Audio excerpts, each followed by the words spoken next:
សួរក៏ដូចជាសួស្តីអ្នកទាំងអស់គ្នាសូមស្វាគមន៍មកកាន់ថ្នាក់សិក្សាភាសាអង់គ្លេសរបស់យើងអញ្ចឹងយើងជួបគ្នាម្ដងទៀតហើយយើងមកសិក្សានៅវេយ្យាករណ៍មួយគឺវេយ្យាករណ៍ past simple អូខេអញ្ចឹង past simple យើងបកថាអតីតកាលធម្មតាអញ្ចឹងយើងប្រើប្រាស់ past simple នេះជាមួយការប្រើប្រាស់អីគេ to be យើងរៀនពីការប្រើប្រាស់មួយ to be មុនសិនជាមុនសិនគេមានអីគេ verse were អូខេចឹងយើងមើលទម្រង់គេ subject pronoun ជាមួយ to be ជាមួយនឹង object លើមើលការប្រើប្រាស់ចឹងយើងប្រើមួយ to be verse you we ហើយ they ប្រើជាមួយ to be were ហើយ he she it ប្រើជាមួយនឹង to be was អូខេចឹងមើលអ្នកគ្នាទីហោ I was a student last year ខ្ញុំគឺជាសិស្សកាលពីឆ្នាំមុនគេកាលឆ្នាំមុនគាត់គឺជាសិស្សទេនេះនិយាយពីអតីតកាល You were an engineer last year អ្នកគឺជាវិស្វករកាលពីឆ្នាំមុនទេចឹងឆ្នាំមុនគាត់ជាវិស្វករឥឡូវគាត់ធ្វើការផ្សេងចឹងទៅហើយមើល We were farmers ពួកយើងគឺជាកសិករនេះយើងអាចដាក់ time present បន្ថែមទៀតបានអូខេ time present មានន័យថាម៉េច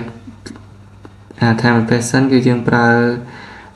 និយាយពីពេលវេលាអតីតកាល time present អតីតកាលមាន last year last week អីគេទៀត last month អីហ្នឹងអូខេយើងដាក់អ្វីដែលនិយាយពីអតីតកាលទៅហើយមើល they were doctors ពួកគេគឺជាវេជ្ជបណ្ឌិតហើយមើលទៀត he was a police officer តែនេះយើងអាចដាក់ time present អំពីអតីតកាលបានទៀតគេដាក់អីដាក់ទៅហើយមើលទៀត she was a nurse នាងគឺជាកល្យាណថវិកាម្នាក់ឬក៏ពាក្យស្រីម្នាក់ it was a dog វាគឺជាឆ្កែមួយក្បាលអូចឹងយើងបន្តទៀតហើយមើល positive ចឹង positive ទម្រង់ស្របគេមាន subject plus to be plus object អូខេចឹង to be នៅក្នុងនេះគឺមានអីគេ verse ហើយនិង verse ចឹងដូចយើងប្រាប់ពីមុននឹងបន្តិចមិញចឹងគឺ I យើងប្រើមួយ verse ហើយ you we they ប្រើជាមួយនឹង were he she it ប្រើជាមួយនឹង verse អូខេហើយមើលទីហោ I was a teacher ខ្ញុំគឺជាគ្រូបង្រៀនម្នាក់អូខេចឹងពីមុនគឺជាគ្រូបង្រៀនម្នាក់ឥឡូវគឺជាអីផ្សេងចឹងទៅនេះនិយាយពីអតីតកាលមួយទៀតto you were beautiful girl អ្នកគឺជាក្មេងស្រីដែលស្រស់ស្អាតនេះកាលពីមុនចឹងឯងគាត់ជាក្មេងស្រីស្រស់ស្អាតមួយចឹងទៅអូខេហើយមើលទៀត3 we were farmer last year នេះគេដាក់ time present អំពីអតីតកាលដើម្បីបញ្ជាក់ថាគាត់នឹងគឺជាកសិករកាលពីពេលណាចឹងមកចឹងថាយើងគឺជាកសិករកាលពីឆ្នាំមុនគេហើយមើលតទៀតមកលេខ4 they were student គេពួកគេគឺជាសិស្សគេចឹងនេះកាលពីមុនគាត់នឹងគឺជាសិស្សចឹងមកហើយយើងបន្តទៀតមក CPU ហើយមើលចំណាំ note ចឹង to be in past ចឹងការប្រើប្រាស់ to be នៅក្នុងអតីតកាលហ្នឹងគឺប្រើអីគេ was ហើយនឹង was ហើយវាដូច present simple ដែរ am are is នោះយើងបកថាគឺជា now នេះដូចគ្នាគឺជា now ដូចគ្នាប៉ុន្តែការប្រើប្រាស់ជាមួយនឹងpast simple យើងប្រើជាមួយនឹង was were អូខេចឹងយើងបន្តទៀតលេខមើល negative ទម្រង់បដិសេធគេឡើយមើលអ្នកគ្នា subject plus to be plus not plus object គេចឹងមើល example ទីហោ I was not happy yesterday ខ្ញុំគឺមិនសប្បាយចិត្តទេកាលពីម្សិលមិញគេចឹងយើងប្រើប្រាស់ម៉េចនេះ subject plus to be បូក not ទេ subject to be was ហើយ not បូកជាមួយ object គេហើយមកលេខ2 number 2 you were my sister ថាអ្នកមិនមែនជាបងប្អូនស្រីខ្ញុំទេ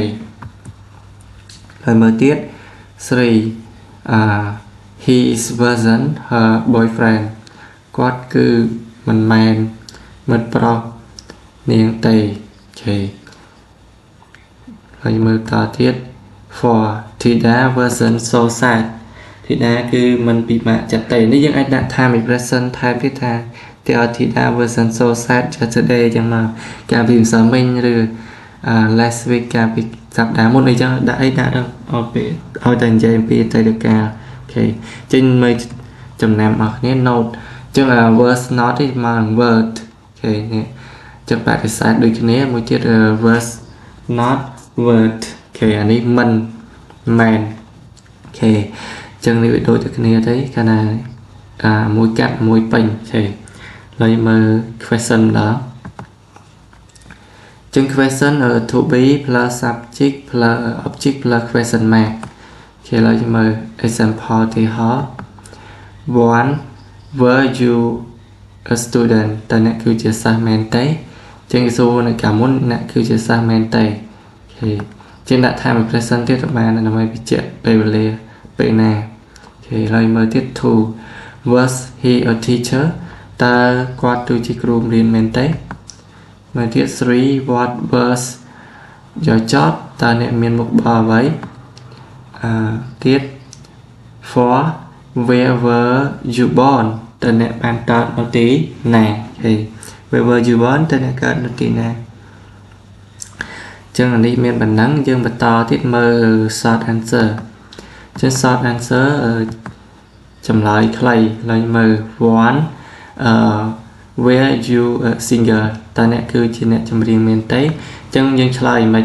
yes I was បើសិនបើយើងគឺជាអ្នកចម្រៀង no I wasn't បើសិនបើយើងមិនមែនជាអ្នកចម្រៀងឡើយយើងមើលអីគេ